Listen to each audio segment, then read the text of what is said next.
সম্মানিত দর্শক ভাইরা, দীর্ঘদিন পরে আমরা আজকে অত্যন্ত আনন্দের সঙ্গে মুক্ত মাঠে, মুক্ত মঞ্চে আমরা একটা সুন্দর খেলার আয়োজন করা হয়েছে।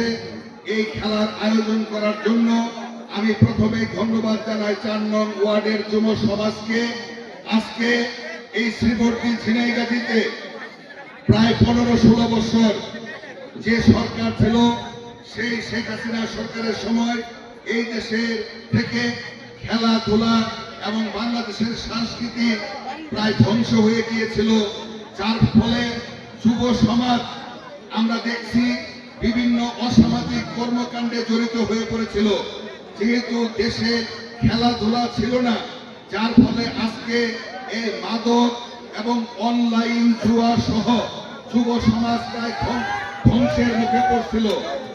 আজকে এই খেলার পাশাপাশি এখানে যুব সমাজের যে সমস্ত ভাই বোনেরা আছেন, এখানে এই এলাকার মুরব্বীরা যারা আছেন, অভিভাবকরা যারা আছেন, তাদেরকে আমরা অনুরোধ করতে চাই আগামী দিনগুলিতে আরো বেশি যুব সমাজকে নিয়ে খেলাধুলার প্রতি আগ্রহ বাড়াইতে হবে, যেন আমরা অসামাজিক কর্মকাণ্ড থেকে, অনৈতিক কর্মকাণ্ড থেকে, খারাপ কাজ থেকে যুব সমাজ সইরা আইসা খেলাধুলায় সামাজিক কর্মকাণ্ডে মনোযোগী হয়।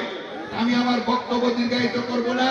দীর্ঘদিন বিএনপি করার কারণে এলাকার লোকজনের সঙ্গে দেখা হয় নাই। আজকে আল্লাহর অশেষ রহমতে আমি আপনাদের সম্মুখে আসার সুযোগ হয়েছে। আপনারা দোয়া করবেন।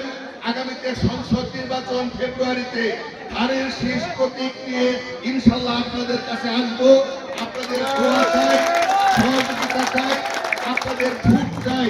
আল্লাহ যদি আমাকে এমপি করে আপনাদের এলাকার রাস্তাঘাটের উন্নয়ন থেকে শুরু করে মসজিদ মাদ্রাসার উন্নয়ন এবং খেলাধুলার প্রতি আমরা সুনজর রাখবো।